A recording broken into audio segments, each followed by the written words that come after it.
Hello Internet, my name is Perry and this is FroggyBomb13. Today, we're going to talk about how to get into competitive Pokemon. Competitive Pokemon is very different from regular Pokemon in that you play in doubles versus singles. Singles is 6v6 and you always bring all 6 Pokemon and there is only one Pokemon on the field at a time. And doubles is 6 Pokemon versus 6 Pokemon, but you only bring 4 Pokemon, and it is 2v2 on the battlefield. Today we're going to be talking about the resources you can use to start getting into competitive VGC, which is what doubles is called. And I'll just start with some of the basics. Now, today we're going to start with Cerebi.net. Cerebi.net is an awesome website. Personally, I use it all the time. My Google search history is full of just Pokemon names, Pokemon items, Pokemon abilities, because Cerebi.net has it all. See, as we see here, this is my mascot. And we got abilities, we got capture rate, we got typing, we got resistances, we got held item, we got where you can catch it, moveset, and on the bottom we have base stats. As you can see, Cerebi.net is very, very helpful, and that is one of your main tools when playing Pokemon. The next tool we're going to look at is Pokemon Showdown. I'm just going to go home here, and this is what it usually looks like. And what you use on Pokemon Home is you build teams. This Pokemon Showdown is the mainstay for anybody who plays singles. So anybody who plays singles knows about this, but the cool thing is that you can actually also use it for doubles. The way you do that is you go to Team Builder, as I said, you press New Team, select the format, go to VGC 2020, because that is doubles, and then you add a Pokemon. And you can see you have a Pokemon, you have item, ability, moveset. These are all the moves that Pokemon can learn in that generation, and you have base stats. Now let's talk about base stats. So first, let's talk about IVs. IVs are individual values. Now, IVs can range from 1 to 31, and what that actually means is that depending on the IV that your Pokemon has, that stat will be lower or higher. And what's nice about Cerebi is, if you look at the base stats over here, it always takes into account that you have the max stats, and it tells you exactly how much of each stat you will have for that Pokemon. The only thing you really need to worry about IVs is whether they are 31 out of 31 or best, as you can see here. It says best, or if they are 0, where it says no good, because those are the only things you would want for your Pokemon. Sometimes, if you are, let's say you're a Magearna. Magearna is a special attacker, therefore it's not using its attack stat. And when it comes to confusion, the damage you actually do to yourself if you hit yourself in confusion actually goes upon your attack stat. So therefore, best case scenario for Magearna would be to have no good attack, as you see right here. Another example of when you would want to have a no good trait, or would be when you want to use Trick Room, which reverses the speed order for 5 turns. So you would want that Pokemon to have 0 speed, or no good speed. And if you look at any Discord servers right now, a lot of people are looking for 0 speed shinies, which means that this number is 0. And as you can see, the lower the number goes, it actually impacts the actual stats that the Pokemon has. So, now, in previous generations, if you caught a Pokemon, as shown here, you would just get what you get and you don't get upset, to be frank, because you would catch a Pokemon and in the wild they have certain IVs and you were never able to change their IVs. But in the 7th generation, continuing in the 8th generation also, you could actually go to a place in the 8th generation's case, it's the Battle Tower, and you were able to hyper train your Pokemon. What that actually means is that you take their stat, let's say it's 15 or whatever, and you would be able to make that IV into 31 by using bottle caps. Now, that is a game changer, honestly, because usually what you would have to do is you would take a Ditto, and it would have to be a Ditto with high IVs itself, and then breed it until you got a high IV, and that could take a very, very long time. And honestly, Pokemon in this generation has made it so much easier to get into competitive Pokemon, and that's personally why I got into it relatively recently, and I want to help other people get into it just like I did. The next thing we're going to talk about is vitamins. Vitamins have to do with EVs. EVs are effort values. Now usually, for effort values, you would kill Pokemon. Knock out Pokemon. Sorry, kill Pokemon. Knock out Pokemon. And as you can see here on Cerebi, if you look, you would get, if you KO'd a Politoed, you would get 3 speed special defense points. Sorry. What that means is, let's say I had a Kyurem White and I KO'd a Politoed, I would get 3 special defense effort values. Now, that doesn't actually impact anything, but after killing a bunch of Politoads, I would be able to increase my stats. And as you can see, it goes from 120 to 152. Now, that is a very big stat increase of 32 points. And when using competitive Pokemon, you always want to EV them correctly, meaning that you want to pump the stats that you want, because the non-EV'd Pokemon versus EV'd Pokemon there is a big difference, as you can see here. There's a 32-point difference. Now, each vitamin contributes 10 EVs to any particular stat: HP, attack, defense, special attack, special defense, and speed. So you would have to use 25 or 26 in this case to get max EVs.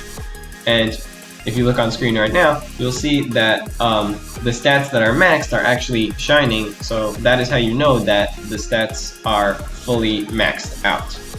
Now, you don't always want to max out, but I'll be talking about that in a different video, so let's just move on for now. The next thing I'm going to talk about is natures. How do natures actually work?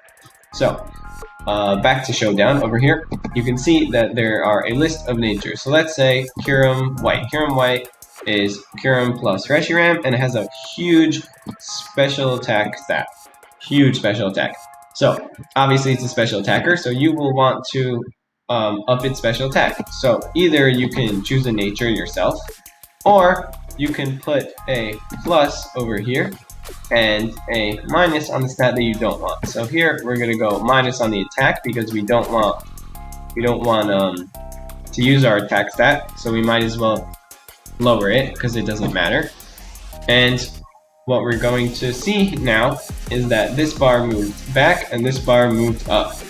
What natures actually do is they take the stat that you're increasing, in this case special attack, and multiply it by 1.1, and take the stat that you're decreasing, in this case attack, and multiply it by 0.9.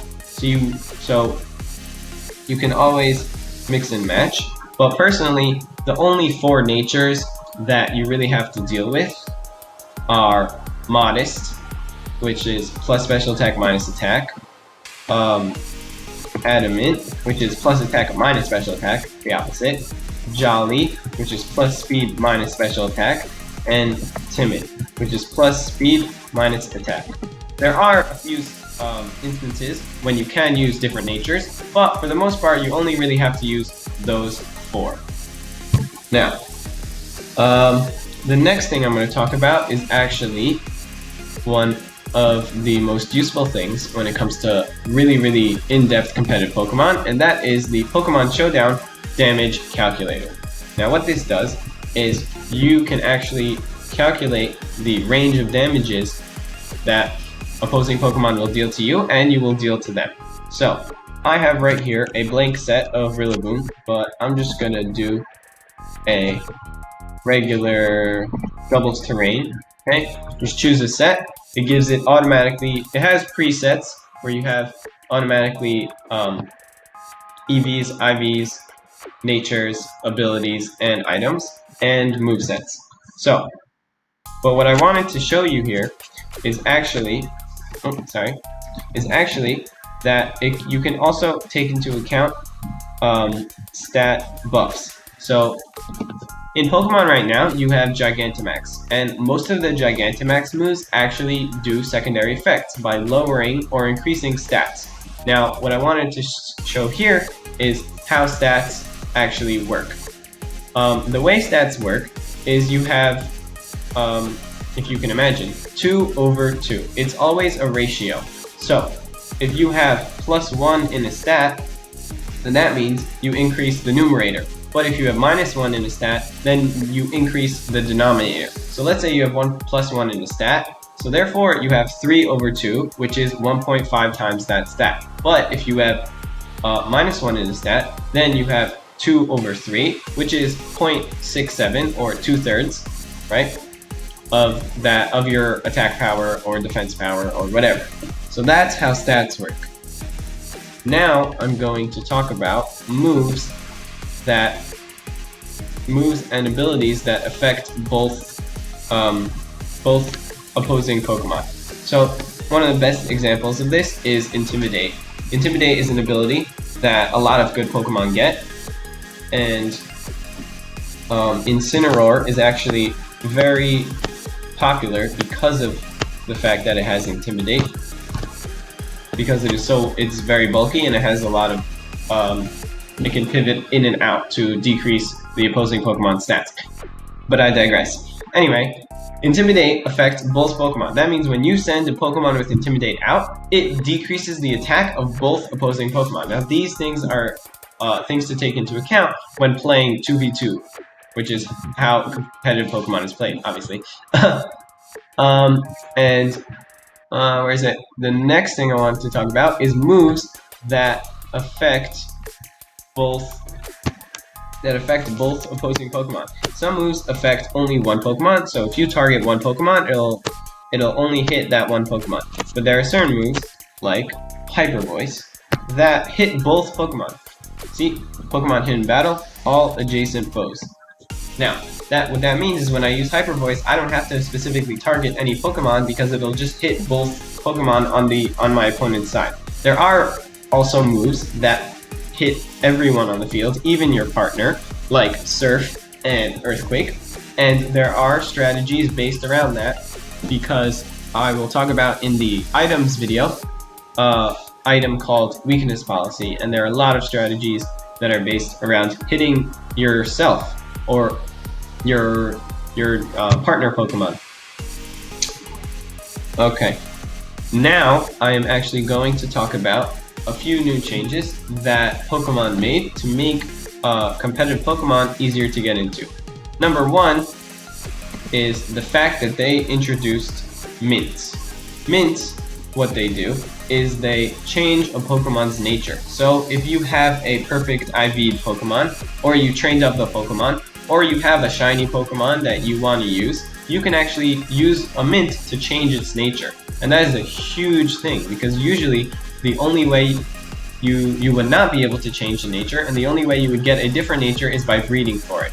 Next thing they added, which is very, very useful, is ability capsules. And there are rumors that in the Crown Tundra, I'm making this before it comes out, so I don't actually know, but I've seen rumors that there are hidden ability capsules also. So, if we go back to Politoed, we can see that it has 3 abilities, as you can see right here. It has 2 normal abilities and a hidden ability. Now, the only way you can get a hidden ability, in Galar at least, is by getting raid dens and catching them from raid dens. But only sometimes, because only some dens have hidden ability Pokemon. Anyway, the ability capsule can switch from the two regular abilities. So if you use an ability capsule, if you have a shiny Pokemon, or you have a really trained up Pokemon, or you have a Pokemon that you have sentimental value attached to it, then you can use an ability capsule on it and change it to the right ability that you want. In the Crown Tundra, it is, as I said, is rumored to have hidden ability capsules, which would make it possible to change from a regular ability to a hidden ability. I'm not sure if it's vice versa, but we will find out about it. The last thing I want to say is about the changes to speed mechanics in this generation. In previous generations, if you were to use a move like Tailwind, let's say, which doubles your side of the field's speed for 4 turns, then what would happen was that it would only take into effect the next turn. But in this generation, it takes into effect immediately. Speed, it happens immediately.